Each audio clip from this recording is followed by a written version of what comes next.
Бисмиллахиррахманиррахим. Ассаламу алейкум, урматтуу туугандар. Бардыңыздарга Алланын рахматы, райымы, мээрими, тынчтыгы болсун. Аллах Таала баарыбызды жаман көздөн, жаман сөздөн, башкалардын көрө албастыгынан, ичтарынан сактасын. Аллах Таала коркпогон жүрөктөн, тойбогон напсиден, кабыл болбой калган дуалардан Аллах сактасын. Аллах Таала баардыгыбызды жакшы күндөрдө, жакшы түндөрдө жолуктурганга насип этсин.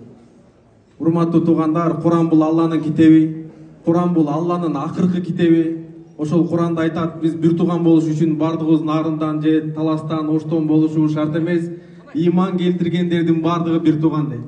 Бардык бир туугандар менен ушул жерде жүз көрүшүп отурганыбызда, амандыкта, мекенибиз тынчтыкта отурганыбызда кубанычтабыз. Мына жакта агаларыбыз, күрөшкө салым кошкон агаларыбыздын баарын көрүп кубанычтабыз. Биздин пайгамбар пайгамбарлардын пайгамбары, биздин пайгамбар акыркы пайгамбар. Пайгамбарыбыздын мубарак хадиси бар: бир дагы адам бейишке келбейт имандуу болмоюнча, бир дагы адам имандуу боло албайт бири-бирин жакшы көрмөйүнчө дейт.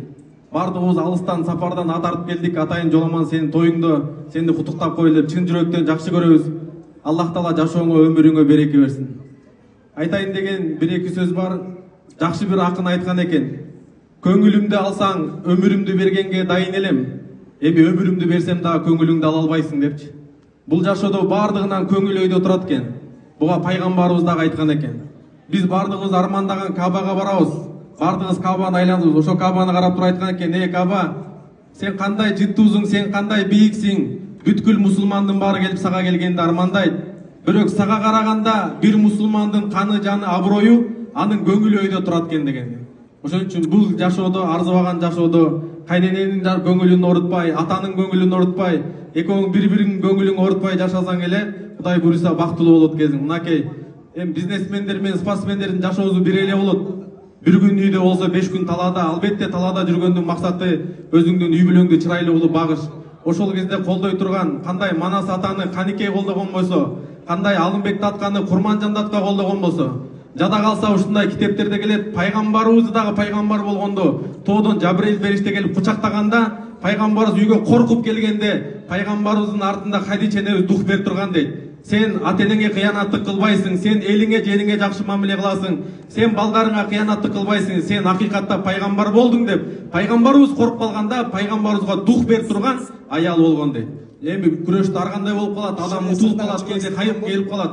Бирок ошондо сен жылуу сөз уккуң келет, мотивация уккуң келет. Ошондо келинибиз, мына сен биздин жоламаныбызды, чемпионубузду сындырбай колдоп калыш, бул сенин колуңда. Көңүл бургандардын баарына чоң рахмат. Албетте анан өзүңө каалаган жакшылыкты бирөөгө кааламайын, толук мусулман боло албайсың дейт. Эми бүгүнкү бул жашоодо акчаларды тойлордо көрүп атабыз, самандай чачылгандарын эле көрүп атабыз. Акча бар, акча бүгүн бар, эртең жок экен, бирок көңүл экен да. Анан бул жакта Эрка деген инибиз бар. Ушул экөөбүздүн атыбыздан Кудай буйруса, негизи кыргыз элибиздин атыбыздан деп айтайыкчы. Себеби жоламандын тоюн айылда карапайым элдер күтүп аткандар бар. Супер инфодон чыкса же каяктан чыкса, аягына чейин көрөбүз, биздин уулубуз деп кан жанына чейин бергиси келгендер бар. Бирок тилекке каршы колунда жок болгондон бере албайт. Биз айтайын элек, бул биздин атыбыздан эмес, кыргыз элинин атынан, кыргыздын батасынын атынан сен эң жакшы жерге барып, ушу кыргыз элинин атынан барып, Меккеге, пайгамбарыбыздын шаарында, Алланын үйүндө барып, ушу эң алгачкы жакшы бактылуу күндөрүңдү Меккеде өткөзбөсүн деп, ушул сертификатты тапшырып койгонго уруксат этиңиздер, а?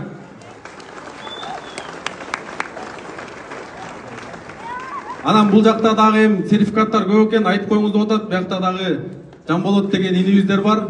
Анан жолдон келатып сразу Дубайга кайрылып, Дубайда да бир сыйра көрөгөт экен, мынакей.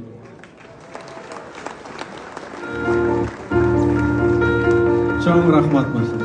Эми атайын Дубайдан келдик, бир убакыт берсең кичине сүйлөп алайын деп келдик бүгүн. Таластыктар өзү көп сүйлөйбүз да.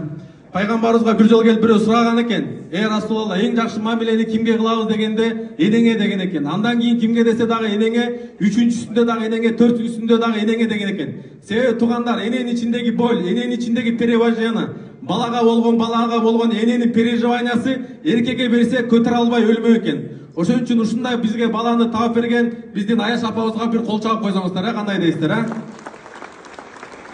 Андан кийин ыраазычылыкты ушу күрөш федерациясына билгисим келет. Бул жакта мына Мелис агайыбыз, бул жакта Салымбеков агайыбыз бардыгы күрөшкө, негизи күрөшкө салым кошуш Семьяңа кандай сарптасаң ошондой эле сарпташ керек да. Бул федерация чын айтканда акча деле бөлүнбөйт. Өмүрүңдү сен, күчүңдү, нервиңди бардыгын ошого сайыш керек да. Ошон үчүн мына канча жылдан бери үй берип келаткандарын көрөбүз, квартира берип келгандарын көрөбүз, күнү түнү үй бүлөсүн таштап кызмат кылып жүргандарын көрөбүз. Мына Мелис агайдагы федерацияны жакында тапшырып кетип атат. Аллах таала жашооңузга, өмүрүңүзгө береке берсин. Агайларга бир кол чабып койсок кандай дейсиздер, а? Андан кийин Азамат бул жакта жакшы кино тартты, чынын айтты, жашоо бул күрөш депчи. Буга чейин эми сен каршылаштар менен күрөшүп келсең, жашоо менен күрөшкөнгө туура келет. Бирок ушундай жашоодо адамды спортсмен кылып тарбиялаш бул оңой эле экен. Спортсмен кылып, күчтүү кылып тарбиялаш. Бирок адамды адам кылып тарбиялаш кыйын экен. Ошон үчүн Чыңгыз Айтматов атабыз айткан экен, адамга кыйын күн сайын адам болуу депчи.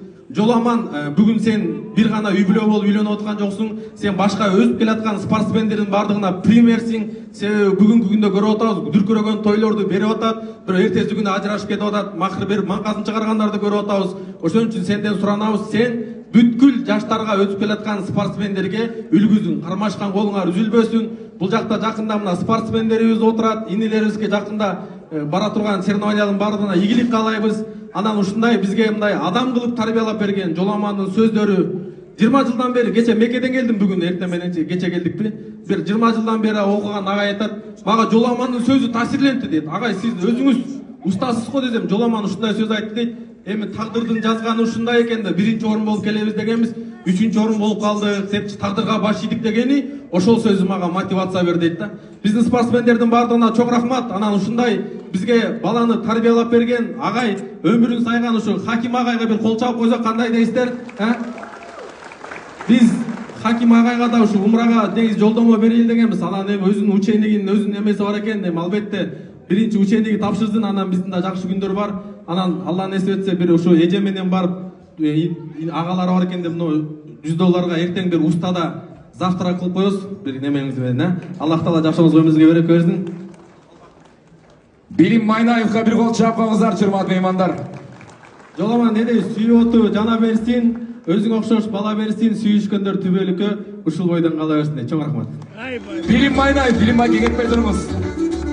Чынында бизнес тармагында дагы кайсыл жака башын салбасын Билим Майке ар бир иштин майын чыгарган киши. Мен ойлойм ушу Билим Майке бизнесмен болбой тамада болуп калганда бүгүн Жоламандын тоюнда каны экөөбүз сырттан карап олтурмакпыз, Анан алгандын бергени бар дейт.